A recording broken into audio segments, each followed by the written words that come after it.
नमस्कार। राम राम सा। आज है महात्मा गांधी जयंती और विजयादशमी, रावण दहन। आपको सभी को हार्दिक शुभकामनाएं महात्मा गांधी जयंती और रावण दहन की, दशहरा की।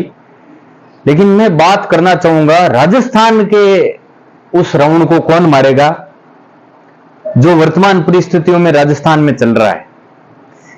राजस्थान के मुख्यमंत्री आज कोटा में दुनिया के सबसे ऊंचे रावण का दहन करने जा रहे हैं। लेकिन मैं मुख्यमंत्री जी से यह सवाल करना चाहूंगा कि मुख्यमंत्री जी, राजस्थान महिला अपराध में देश में 1 नंबर पर आ गया है।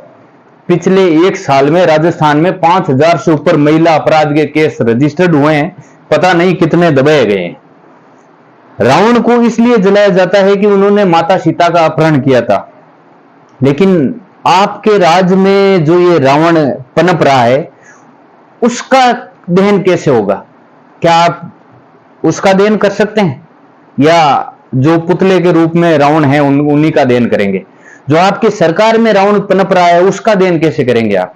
उसके ऊपर क्या राजस्थान की जनता को आप जवाब देंगे?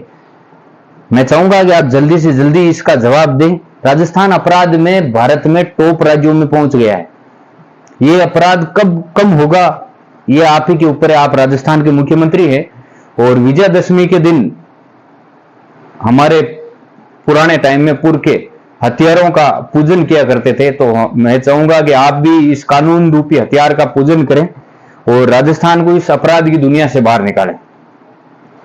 विजयादशमी है, रावण दहन कर रहे हैं, बहुत अच्छी बात है। दूसरी बात मैं ये करना चाहूंगा मुख्यमंत्री जी से कि राजस्थान में वर्तमान परिस्थिति में किसान इतने परेशान हो चुके हैं। एक तो बेमौसम बारिश, अभी फसलें कटाई में चल रही है, खरीफ की फसल। लेकिन आपकी सरकार द्वारा अभी स्पेशल राहत पैकेज की घोषणा नहीं की गई है। तो आपसे रिक्वेस्ट है कि आप जल्दी से जल्दी स्पेशल राहत पैकेज की घोषणा करें, ताकि किसानों को एक राहत मिल सके इस बहुत बड़ी आपदा से। पहले से किसान बहुत ज्यादा परेशान है। उल्टा आपकी बीजेपी गवर्नमेंट हमेशा से किसानों के ऊपर ब्लेम करती आई है। तो आप बड़ा दिल दिखा के ये साबित करें कि हाँ, बीजेपी गवर्नमेंट किसानों के साथ है। तीसरी बात, आज आरएसएस अपना 100वां जन्म दिवस मना रही है। कांग्रेस उसके ऊपर अंगुली कर रही है। मैं कांग्रेस से पूछना चाहूंगा कि कांग्रेस ही इतने दिन थी, इतने साल कांग्रेस ही थी भारत में। कांग्रेस हमेशा से ब्लेम लगा रही है कि आरएसएस ने अपने हेडक्वार्टर नागपुर में कभी तिरंगा झंडा काफी वर्षों तक नहीं लगाया। तो आपके हाथ में तो सरकार थी कांग्रेस के, बैन कर देते आरएसएस को, पूर्ण रूप से निषेध कर देते। क्यों नहीं किया आपने? आपने पॉइंट रखा भारत की सरकार के सामने, भारत की जनता के सामने, ताकि आने वाले टाइम पर आप ये ब्लेम लगा सको हिंदू समाज पे और आरएसएस पे कि ये आरएसएस ऐसा है वैसा है। लेकिन आपका जब टाइम था तब कांग्रेस ने कुछ नहीं किया।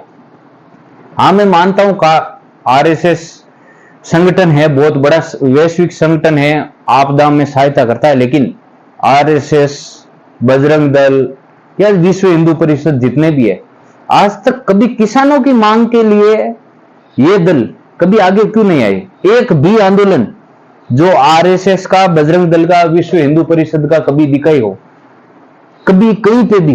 तो मैं चाहूंगा कि जितने भी बीजेपी के या इन संगठनों से जुड़े हुए व्यक्ति हैं, वो एकाध कोई ऐसा बता दें जहां किसान आंदोलन किया हो या किसानों के आंदोलन के अगुवा बने हो ये दल, तो बहुत खुशी होगी हमें भी।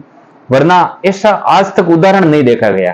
इसी वजह से भारत हिंदू राष्ट्र होते हुए भी इन संगठनों को ग्रामीण एरिया में नहीं चाहा जाता। इनकी पकड़ ग्रामीण एरिया में इसी वजह से इतनी मजबूत नहीं है। मेन कारण यही है, क्योंकि ये किसानों के मैटर में कभी आगे नहीं आते, हमेशा किसानों के खिलाफत में रहते हैं।